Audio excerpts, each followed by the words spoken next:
कहानियों की श्रृंखला में एक बार पुनः आप सभी का स्वागत है। आज मैं आपके समक्ष ज्योति झा की कहानी लड़काई की प्रीत अली लेकर उपस्थित हुई हूँ। यदि आपको यह कहानी अच्छी लगे तो कृपया चैनल को सब्सक्राइब करें। आज की कहानी सुनिए वैदेही के स्वर में। यश, ध्यान कहाँ है तुम्हारा? कहीं नहीं, मैं तो सुन रहा हूँ। अच्छा, सुन रहे हो तो आओ सॉल्व करो इसे, शिक्षिका ने क्रोध से लगभग गरजते हुए कहा। यश उठ गया, किसी तरह श्यामपट्ट के पास चला भी गया। फिर इधर उधर ताकने लगा और कर भी क्या सकता था वह। ठीक है, यह तुम्हारी पहली गलती है और तुम एक अच्छे छात्र हो, इसलिए माफ़ करती हूँ तुम्हें। जाकर बैठ जाओ। आगे से ध्यान रखना, क्योंकि दूसरी गलती मैं माफ़ नहीं करूँगी। तुम्हें मालूम है ना कि बहुत सारे बच्चों को मेरे ट्यूशन में दाखिला नहीं मिलता। जी, मेरे पेट में दर्द हो रहा है, इसलिए। कहते हुए उसने अजीब सा मुख बनाया। उसके बोलने के ढंग से सारे बच्चे हंस दिए। वह झेपता हुआ आकर बैठ गया। रास्ते में कुछ सोचता हुआ जा रहा था। उसकी नज़रें किसी को ढूंढ रही थीं। तभी उसने कियारा को देखा। वह हंसते बतियाते अपनी सहेलियों के साथ जा रही थी और किसी चीज़ पर उसका ध्यान नहीं था। वह उनके पीछे हो लिया और इस तरह उनके पीछे पीछे चलने लगा कि किसी को उस पर शक न हो। लाल बत्ती पर दोनों सहेलियां मुड़ गईं। कियारा को सीधे जाना था। वह तेज कदमों से चलने लगी, सजग सचेत, अपने को संभालती हुई। बस इस रेड लाइट से आगे जाते ही सर्विस लेन में मुड़कर उसका अपार्टमेंट है। पर इतनी दूर भी अकेले जाना नागवार गुजरता था। बड़ी हो रही है, न्यूज़ देखती थी, पढ़ती थी, दिल्ली शहर को बचपन से जानती थी। किस वेश में कौन सा दरिंदा कहाँ छुपा है, मम्मी ने अच्छी तरह से सब कुछ समझा रखा था। यूँ तो मम्मा उसे छोड़ने और लाने जाया करती थी, पर जब से उनके बच्चेदानी का ऑपरेशन हुआ था, कियारा को यह छोटा सा सफ़र अकेले ही तय करना होता था। पापा ने मम्मा को कहा था, रेड लाइट के बाद से तो कियारा का अपना डोमेन शुरू हो जाता है। वह फूल वाला, वह नारियल वाला, वह आइसक्रीम वाला, सब उसे बचपन से जानते हैं। तुम्हें फिक्र करने की कोई ज़रूरत नहीं है। लेकिन जब तक कियारा घर पहुंच नहीं जाती, मम्मा घर से बालकनी और बालकनी से घर के चक्कर काटती रहती थी और उसके घर आ जाने के बाद आराम से बैठकर चाय पीती, मानो आज के सारे तनाव समाप्त हो गए हों। तेज कदमों से चलती हुई कियारा को अपने बगल से कुछ आवाज़ आई। उसने मुड़कर देखा, तेरा कोई है? उसने यश को देखा। उसे तसल्ली हुई। ओ यश, तू बोल ना, तेरा कोई है क्या? क्या धत? ओ नहीं। पर क्यों नहीं है? क्यों नहीं है मतलब? नहीं है तो नहीं है, और तुझे क्या लेना देना है या नहीं है? नहीं मतलब तू खूबसूरत है, पढ़ने में भी तेज है, ट्यूशन में भी ध्यान देती है। पढ़ने में तेज होने से, ट्यूशन में ध्यान देने से आईआईटी में होता है, बॉयफ्रेंड थोड़ी बनता है। और तेरा क्या? कैसी डांट पड़ी थी, याद है कि भूल गया? और तू क्या मेरा पीछा करता है? मैं क्यों करूँगा तेरा पीछा? मेरी बुआ का घर है तुम्हारे अपार्टमेंट के बगल में, मैं तो वहीं जाता हूँ। लड़की के पास इसका कोई जवाब नहीं था। वह तेज कदमों से चलती हुई निकल गई। दरअसल वह जानती थी, समझती थी, यश उसके पीछे पीछे आता है। हर रोज बिना किसी व्यवधान के इस लगभग अनजान साथी का अनचाहा छुपा छुपा सा साथ उसके मन में नई नई तरंगों को जन्म दे रहा था। बड़ा प्यारा सा सुकून मिलता था उसे। कोई है उसके पास सिर्फ उसके लिए, जो एक आवाज़ भर देने से दौड़ा भागा खिंचा सा चला आएगा। पर आवाज़ देने की हिम्मत नहीं थी उसमें। फाल्गुन की बसंती हवा अरहरी को लजाकर इस ओर मुड़ी ही थी कि यश और कियारा के मन को पढ़कर उसने उनके नन्हे नन्हे हृदय में भी अपना जादू चला दिया। लड़की अपने उछलते उमगते दिल को थामे उसे काबू में करने का प्रयास करती हुई आगे बढ़ गई। लड़के के पैरों में जैसे पवन की तेजी समा गई।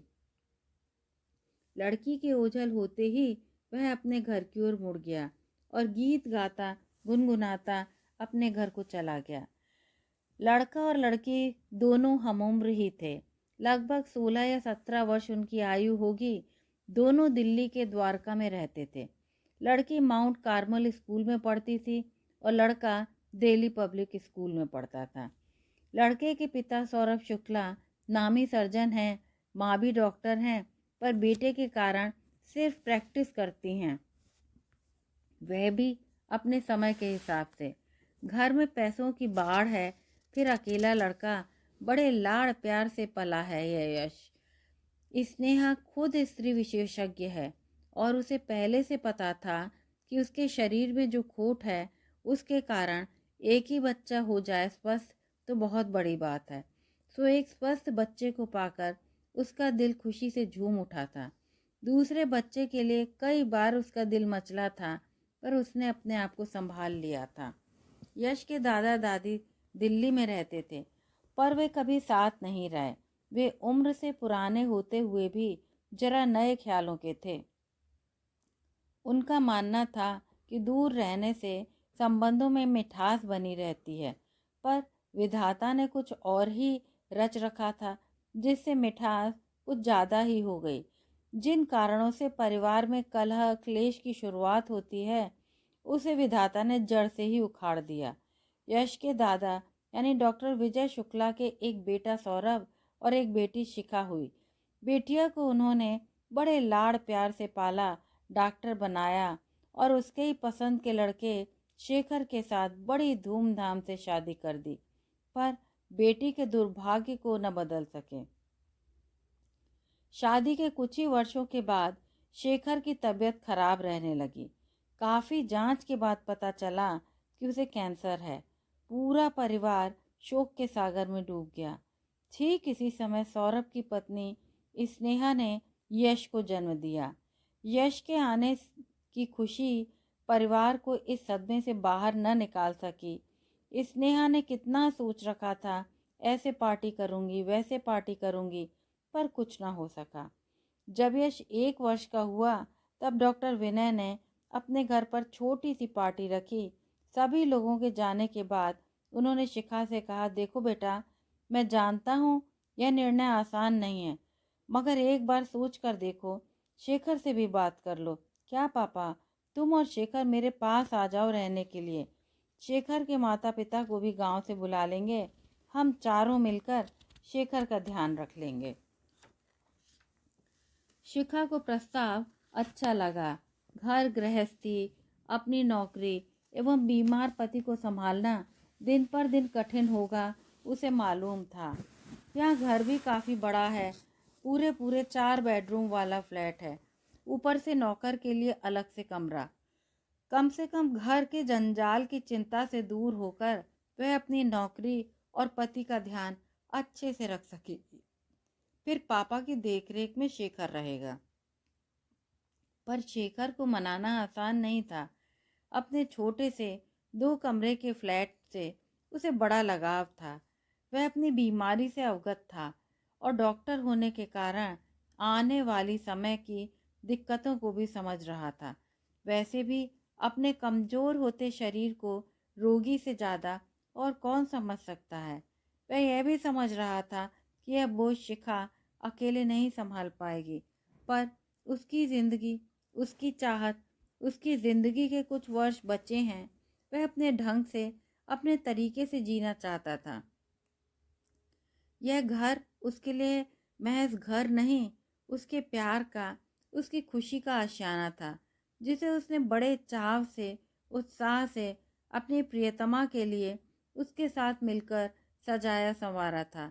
घर की एक एक निर्जीव लगती वस्तुओं से उसे बेहद लगाव था, पर शिखा के लिए किसी निर्जीव वस्तु से लगाव को समझना बहुत मुश्किल था, क्योंकि उसके सामने से तो उसका सबसे अनमोल, जीता जागता, हंसता बोलता सजीव प्राणी तिल तिल कर जा रहा था और वह उसे रोक पाने में अपने आप को पूरी तरह असमर्थ पा रही थी। पर शिखा ने अपने बीमार पति से कोई बहस करना ठीक नहीं समझा। दिन बीतने लगे। लगभग 1 वर्ष के बाद शेखर ने स्वयं कहा, पापा की बात मान लेते हैं। उसके माँ पापा को भी यही निर्णय सही लगा। उन्हें लगा पूरा परिवार साथ रहकर इस गंभीर समस्या से जूझ सकेगा। शेखर अस्पताल में ही था। इसी बीच सौरभ और स्नेहा ने पूरी शिफ्टिंग कर दी। शेखर के माँ पापा भी आ गए। उन्हें भी तसल्ली हुई कि कम से कम बेटे के सामने तो रहेंगे। अस्पताल से घर आने पर शेखर की खुशी का ठिकाना न रहा।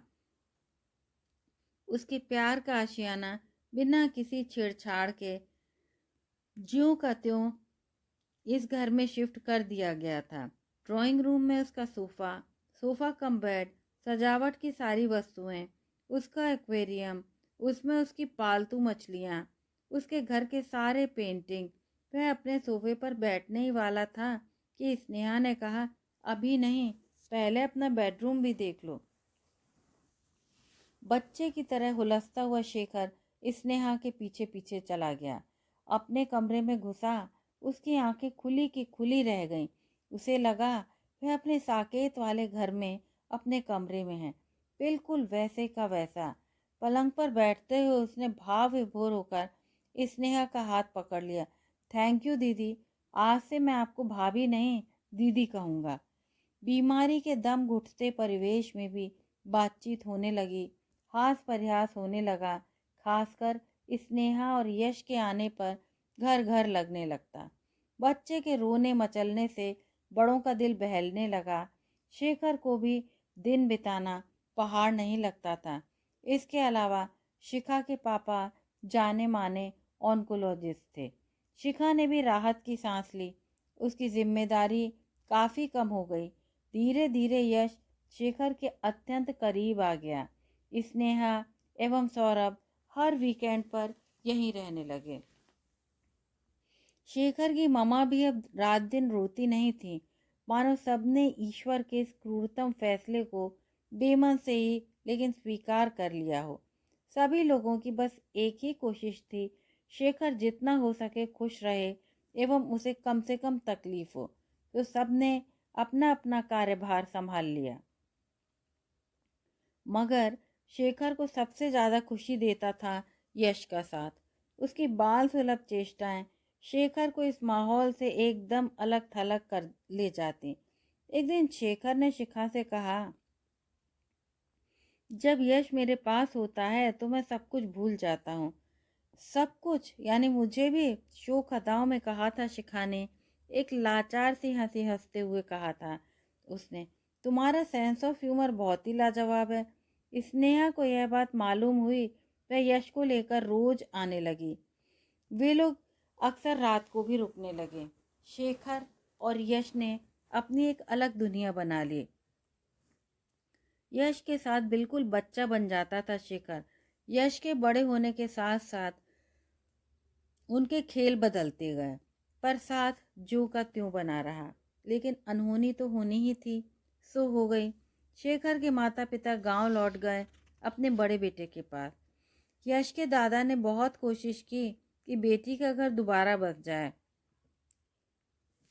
पर शिखा ने एक न सुनी। एक दिन अधैर्य होकर उन्होंने शिखा से पूछा, हमारे बाद तुम्हारा क्या होगा, सोचा है कभी? क्यों, यश है ना, भैया भाभी को देखेगा तो मुझे भी देखेगा। यश वहीं बैठा हुआ था। शिखा ने मजाक करते हुए पूछा, क्यों यश, देखेगा ना? यश ने मासूमियत से कहा, मेरी शादी करा देना, फिर हम दोनों मिलकर सबको देख लेंगे। सब हंसती है। यानी यश किसी एक का न रहकर सबका हो गया। पूरा घर उसके एक इशारे पर नाचने को तैयार रहता था। मगर एक बीमार व्यक्ति के साथ जीवन का पहला पड़ाव बिताने के कारण वह बिगड़ा नहीं। दुख उसे बिल्कुल छूकर निकला था। जिसके कारण वह बड़ा ही नरम दिल, ईमानदार एवं दूसरे के दुख को यथासंभव समझकर दूर करने का प्रयत्न करने वाला तथा रिश्तों की अहमियत को समझने वाला बन गया था। मानो विधाता ने काफी कम उम्र में ही जीवन के कटु सत्यों से अवगत करा दिया था। किंतु 16-17 वर्ष की आयु में आकर्षण तो स्वाभाविक ही है। कियारा को जब से उसने देखा है, उसके हृदय में अजीब सी हलचल मची रहती है। ट्यूशन से घर लौटते वक्त वह उसका पीछा करता, कभी आधे रास्ते से डरकर लौट जाता, कभी निर्भीक होकर उसके अपार्टमेंट में घुस जाता और उसके लिफ्ट में घुस जाने के बाद पूरा अपार्टमेंट घूमकर बाहर निकल जाता। कभी आगे बढ़कर बुआ के घर चला जाता तो कभी लौटकर अपने घर चला आता। कभी कभी उसे अपने आप में अजीब लगता, एक लड़की का इस तरह पीछा करना यह तो बहुत बुरी बात है। वह सोचता, क्या मैं बुरा हूँ? क्या मेरी सोच, मेरा उत्साह, मेरे हृदय में उठते रंग बिरंगे तरंग कलुषित हैं? क्या किसी दुर्भावना से ग्रसित हूँ मैं? पर अगले ही पल उसे अपने आप से उत्तर मिल जाता, ऐसा नहीं हो सकता, क्योंकि मैं तो उसे देवी की तरह पावन मानता हूँ। सिर्फ उस स्वर्गीय कुसुम के साथ बैठकर बातें करना चाहता हूँ। पर क्यों क्यों चाहता हूँ मैं ऐसा? उसकी सोच भले ही इधर से उधर हो जाए, पर ट्यूशन के बाद उसके पाँव स्वतः ही उधर उठ जाते, जैसे लगता उन पाँवों को उनका कर्म बताने वाला मन मस्तिष्क पर यश का कोई अधिकार न हो, जैसे किसी जादूगर ने उस पर कोई जादू कर दिया हो। सहूलियत यही थी कि दादा का घर कियारा के घर के बगल में था और वह दादा दादी या बुआ से मिलने जाने का बहाना कभी भी बना सकता था। आज तक वह यही करता आ रहा था और इसी चक्कर में सुशीला मैडम से डांट भी। पर कोई बात नहीं, इतना ही सही, कियारा ने उससे बातें तो की। बातें करते वक्त कितनी अच्छी लग रही थी, स्वभाव भी कितना अच्छा है। कल फिर बात करूंगा, पर कहीं गुस्सा ना हो जाए। या फिर बुआ ने पूछ लिया, रोज रोज इधर क्यों आने लगे हो? यह सोचकर वह अपने घर की ओर मुड़ गया। उसके घर पहुंचते ही मामा ने पूछा, इतनी देर कहाँ लगा दी? बुआ के घर गया था। बुआ कमरे से बाहर आई, तुम फोन तो कर लेते जाने से पहले, हम सब तो यहीं हैं। जब तुम जा रहे थे तब भी यहीं थे। दादी ने कहा भी था तुम्हें जल्दी आने को। ये हो क्या रहा है तुम्हें? ध्यान कहाँ रहता है तुम्हारा?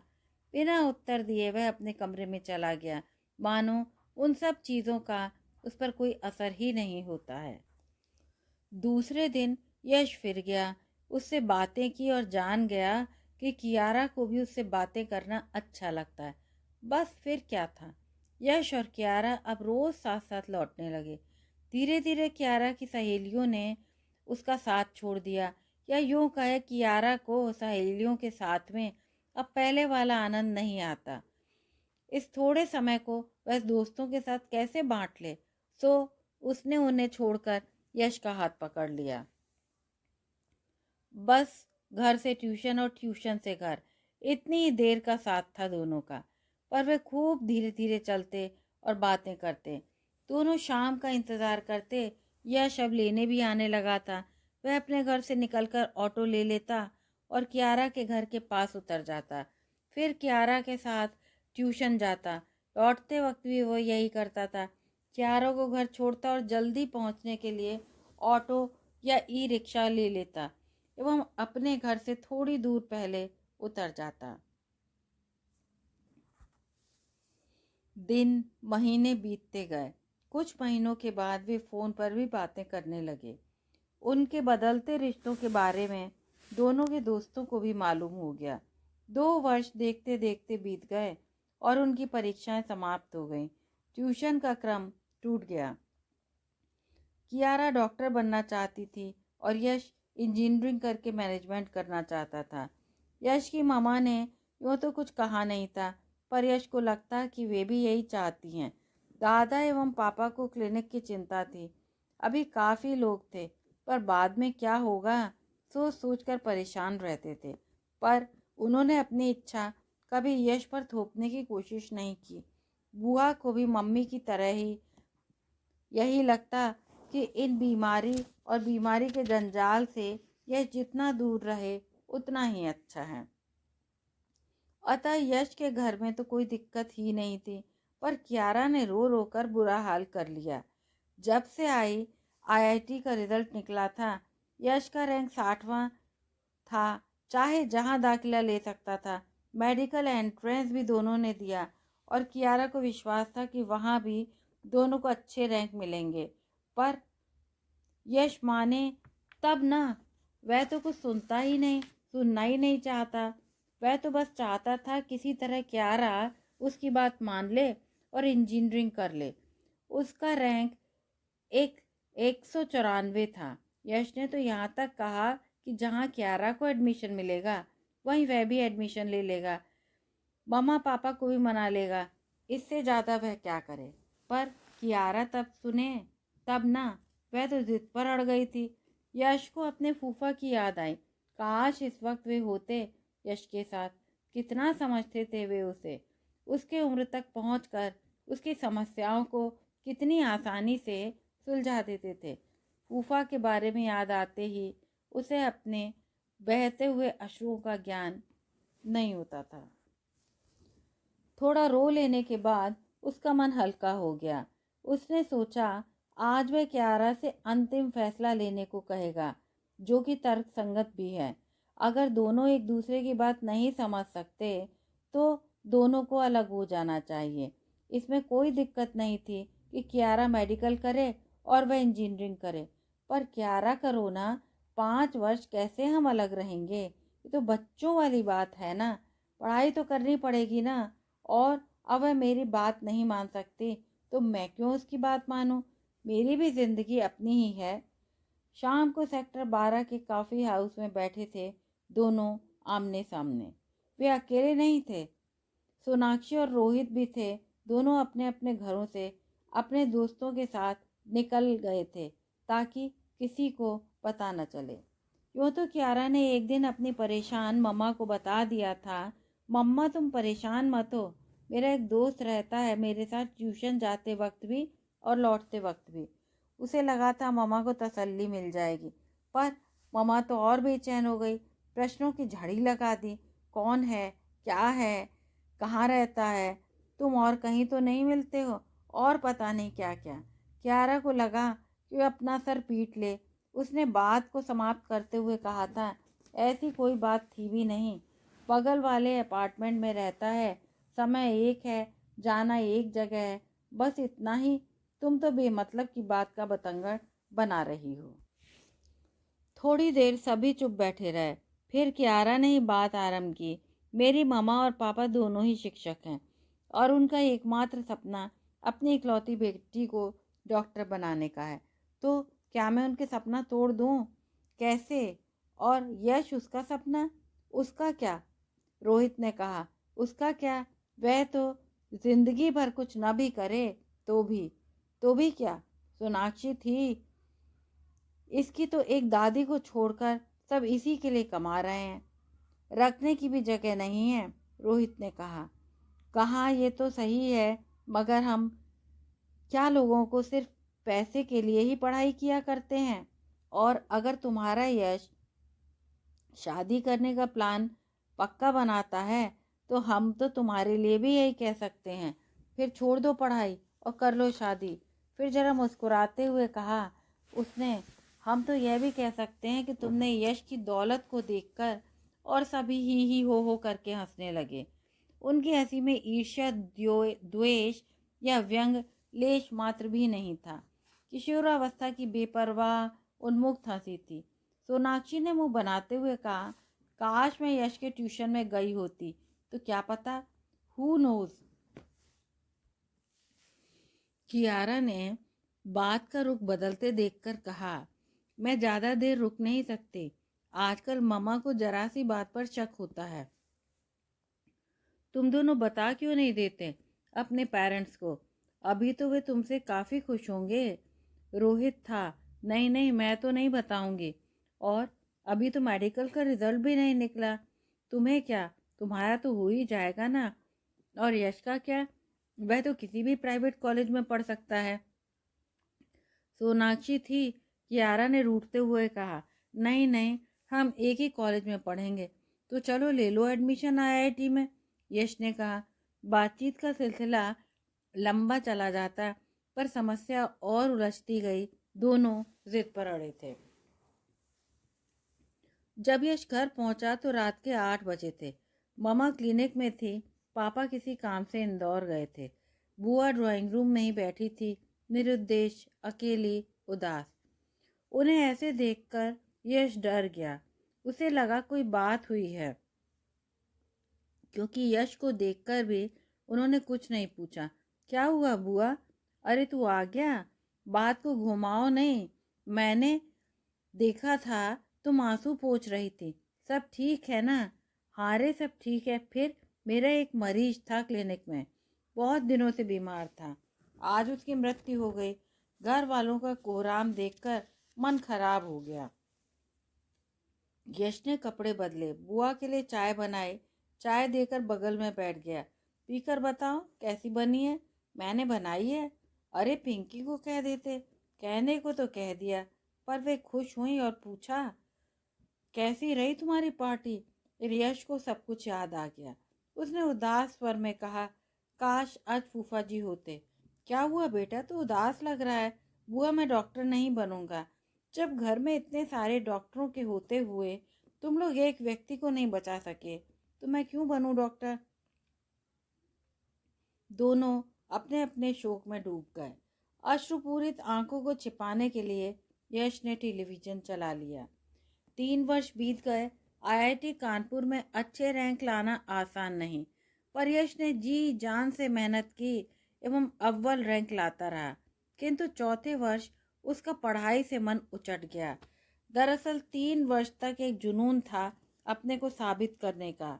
वह जाता रहा, इन सब से बोर हो गया। वह दिन रात कियारा याद आने लगी। फोन से चैटिंग से अब उसका मन नहीं भरता था। एक दिन वह चला गया लखनऊ, उसके हॉस्टल। वह ऑटो से उतरने ही वाला था कि हॉस्टल के गेट पर उसकी नज़र कियारा पर पड़ी। वह रोहित के साथ हाथों में हाथ डाले कहीं जा रही थी।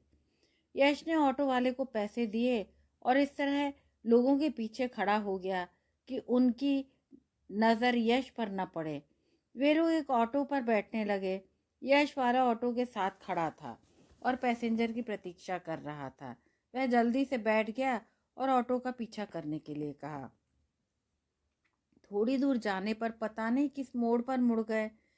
वह वापस हॉस्टल गेट पर आ गया। बहुत देर तक इंतज़ार किया। कई बार कियारा को फ़ोन किया, पर कोई जवाब नहीं आया और न ही वो खुद आई। यश का शक यकीन में बदल गया। उसने रात भर कोशिश की बात करने की फ़ोन पर, और सुबह क्रोधित होकर फ़ोन का सिम ही निकाल कर फेंक दिया। वापस आकर कई दिन कमरे में ही पड़ा रहा। दोस्तों ने मम्मा को फ़ोन कर दिया और मम्मा आ गई, एकदम से बिना बताए। यश की हालत देखकर मम्मा को भी कुछ अंदाजा तो होने लगा था, पर कुछ भी बोलने को तैयार नहीं था। दोस्तों से बातचीत करने पर भी मम्मा को कुछ पता न चल सका। उन्होंने यश को समझाने की कोशिश की कई तरीके से, पर यश के सामने एक ही दृश्य घूम रहा था। मम्मा ने उसे नया सिम दिलाया और खूब समझा बुझाकर दोस्तों को ज़रूरी हिदायतें देकर वापस लौट गई। जब रिजल्ट आया तो उन्हें अचंभा नहीं हुआ। हमेशा टॉप करने वाला बच्चा किसी तरह पास भर हुआ था। मम्मा ने कोशिश करके प्रोफेसरों से बात करके उसका अंतिम सेमेस्टर का प्रोजेक्ट दिल्ली में करवा लिया। बच्चे हॉस्टल से घर आ गए। पापा मम्मी थोड़े आश्वस्त हुए। कम से कम यहाँ रहेगा, आंखों के सामने तो रहेगा। सभी बड़ों को लगा कि घर में रहेगा तो प्रॉब्लम कुछ समझ में आएगी, पर यश तो अपना सारा गुस्सा, क्रोध, दुख अपने छोटे से हृदय में समेटे हुए सबसे बात कर रहा था। उसका सबसे अजीज मित्र ही तो। फिर भी यश ने बहुत कोशिश की ताकि घर वालों को दुख ना हो, और इसी कोशिश में हालात बद से बदतर होते चले।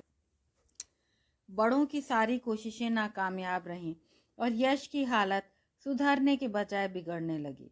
बोलना बतियाना तो दूर, उनसे खाना पीना भी कम कर दिया था। डिप्रेशन की दवा में भी कोई खास असर नहीं दिख रहा था। घर का खुशनुमा परिवेश बदलने लगा। सभी के मुख पर चिंता की रेखाएं गहराने लगी। तभी छुट्टियों में रोहित आया और आते ही अपने मित्र से मिलने चला गया। उसे देखकर बिल्कुल शांत रहने वाला यश बुरी तरह भड़क गया। अनाप शनाप बकने लगा, उसे मारने के लिए बुरी तरह हाथ पैर फेंकने लगा। रोहित की समझ में कुछ नहीं आया। उसे थोड़ा ये तो मालूम था, पर हालत इतने गंभीर है उसे इसका अंदाजा नहीं था। उसे समझा बुझाकर पापा ने वापस भेज दिया। दूसरे दिन वे लोग रोहित के घर गए। रोहित ने उन्हें सारी बातें बता दी, क्यारा के बारे में। यह भी कॉलेज जाने के 3 वर्षों तक उनके बीच सब कुछ ठीक ठाक था, पर पिछले वर्ष से यश ने एकाएक फ़ोन करना बंद कर दिया।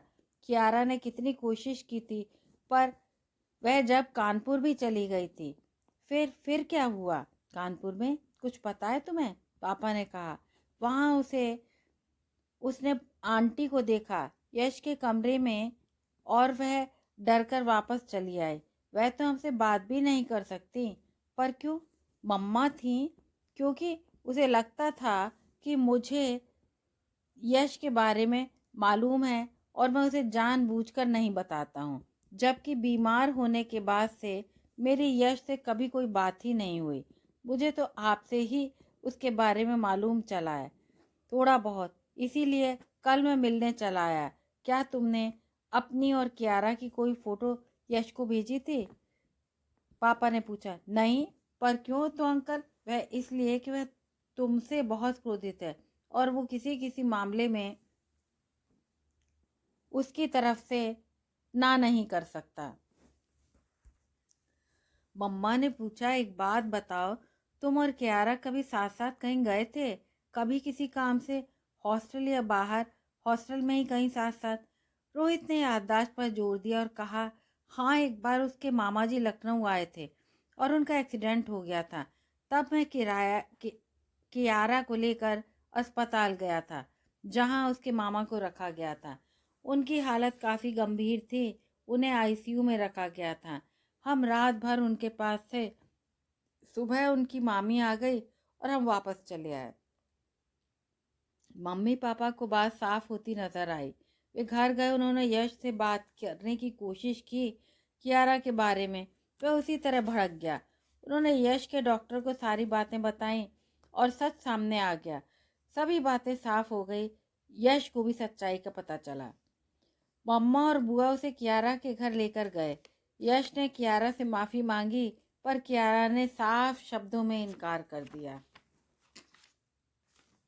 रुक रुक कर कहा, छोटे से शक की वजह से जो इस तरह से मैंने किस तरह वे दिन काटे, और उसे अपने सबसे अच्छे दोस्त पर भी एतबार नहीं हुआ। कम से कम बात तो करता, वजह की तह तक पहुंचने की कोशिश तो करता। और उसने अपना पक्का इरादा सबके सामने बता दिया। मैं इसके साथ किसी भी तरह का कोई रिश्ता नहीं रखना चाहती। और अंदर जाकर फूट फूट कर रोने लगी। कुछ दिनों के बाद कियारा की मम्मी ने उसे समझाते हुए कहा, बेटा, एक बार और सोच कर देख ले। भले लोग मालूम पड़ते हैं, एक बार भी किसी ने तुम पर किसी तरह का दबाव नहीं दिया। चुपचाप बेटे को लेकर चले गए। एक बार ये सोच कर देखो कि तुम कानपुर जाती और देखती कि यश किसी लड़की को थामे जा रहा है। तब मैं चुपचाप पीछा नहीं करती, सामने जाकर सच पता लगाती।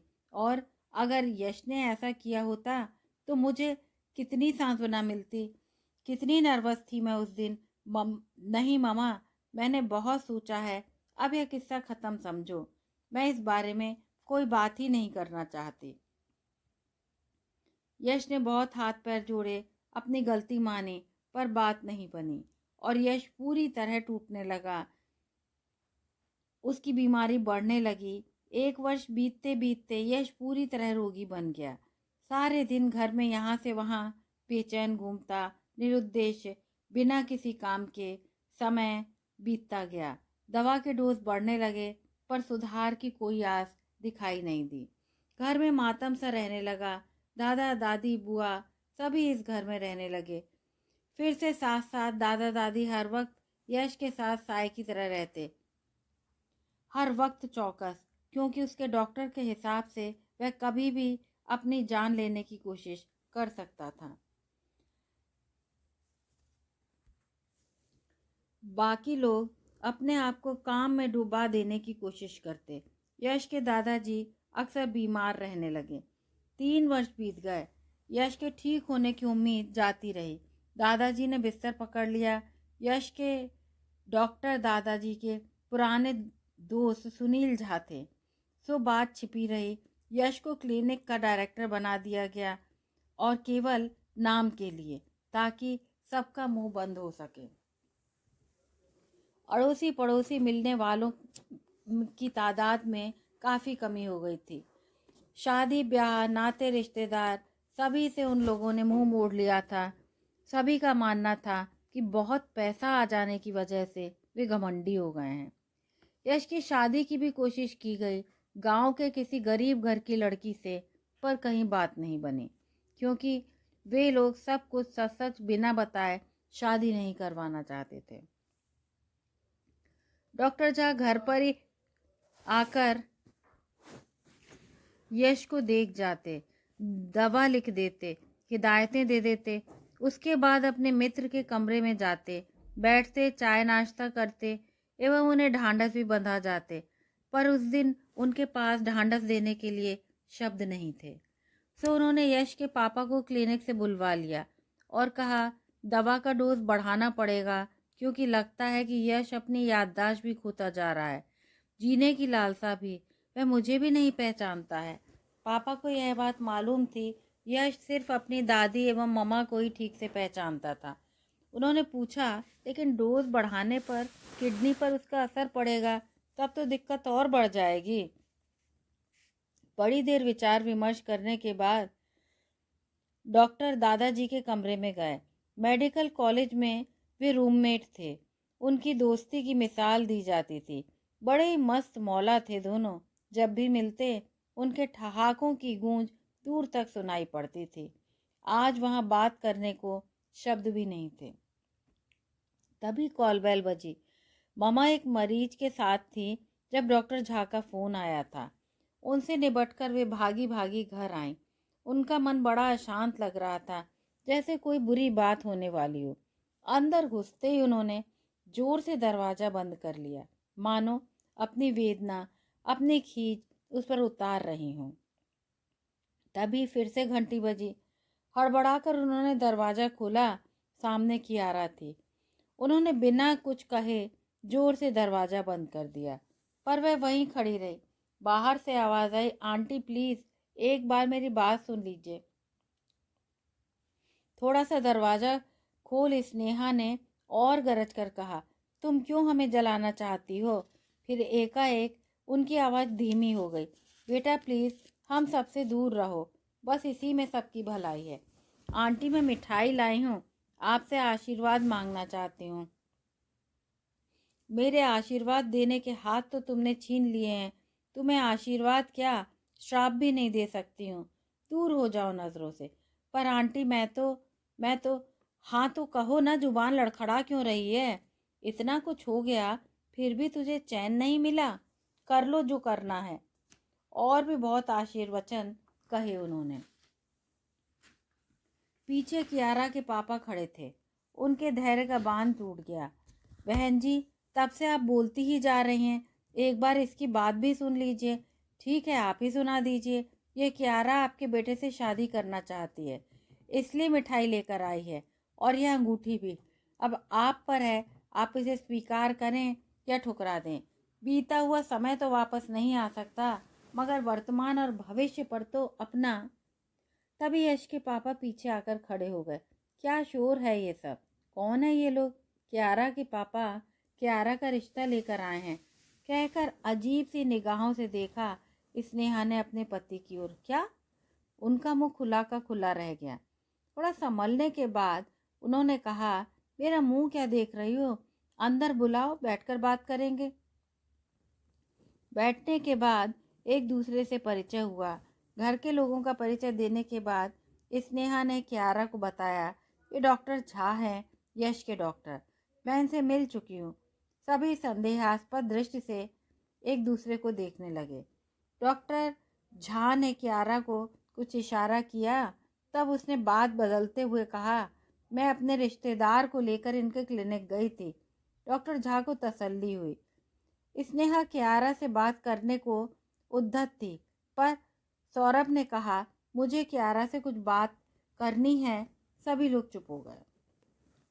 पापा ने कहा, देखो कियारा, मैं तुम्हें दोष नहीं देता, पर तुम लोगों की नादानी से मेरे बेटे की ज़िंदगी खराब हो गई। मैं नहीं चाहता कि एक और नादानी से तुम्हारी भी ज़िंदगी तबाह हो जाए, क्योंकि ये तुम्हारी पूरी ज़िंदगी का सवाल है। हो सकता है कि यश कभी ठीक ना हो। अंकल, मुझे यश की बीमारी के बारे में सब कुछ मालूम है। मैंने सब कुछ सोच समझकर ये निर्णय लिया है। मैं डॉक्टर बन गई हूँ, मुझे सरकारी नौकरी मिल गई है यहीं दिल्ली में। फिर आप सब हैं ही, मैं सब संभाल लूँगी। और थोड़ा झेंपते हुए उसने कहा, मैं यश के बिना नहीं रह पाऊँगी। मैं सच कहूँगी अंकल, मैंने बहुत कोशिश की उसे भूल जाने की, नया रिश्ता बनाने की, मगर यश तुम्हें क्या दे पाएगा? जानती हो ना सब कुछ। वह धीरे धीरे अपनी याददाश्त खो रहा है। हो सकता है तुम्हें पहचाने भी नहीं। हाँ जानती हूँ अंकल, पर वह मुझे वह चीज़ दे पाएगा जो अन्य से दुर्लभ है, मेरा प्रथम नेह। इस दलील के आगे सबको चुप रह जाना पड़ा। यश को बुलवाया गया। वह दादी के पल्लू को पकड़े पकड़े एक आज्ञाकारी बच्चे की तरह आया। वह दादी का पल्लू कभी नहीं छोड़ता। सोए में भी वह दादी का पल्लू पकड़े रहता है। उसने कियारा को देखा। उसकी आंखों में अजब सी चमक आई। उसने दादी का पल्लू छोड़ दिया, कियारा के सामने जाकर खड़ा हो गया। फिर रुक रुक कर कहा कि यारा तुम। कियारा ने लज्जा और संकोच से गर्दन झुका दी। उसके पश्चात वह सबके सामने उसने यश के दोनों हाथ पकड़ लिए और भाव विवल होकर कहा, मुझे माफ़ कर दो, अब मैं ये हाथ कभी नहीं छोड़ूंगी।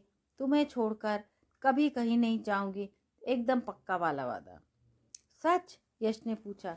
उसकी आंखों में अनेक भाव थे, थोड़ा विश्वास, खुशी, दुख, आश्चर्य, थोड़ा कुतूहल, और वह लड़खड़ाने लगा। डॉक्टर झा ने उसे एक सुई देकर सुला दिया। कई वर्ष बीत गए हैं। डॉक्टर विमल ने अपने घर में छोटी सी दावत रखी है। अपने प्रपौत्र शेखू यानी शेखर के जन्मदिन पर पूरा घर खुशी में डूबा है।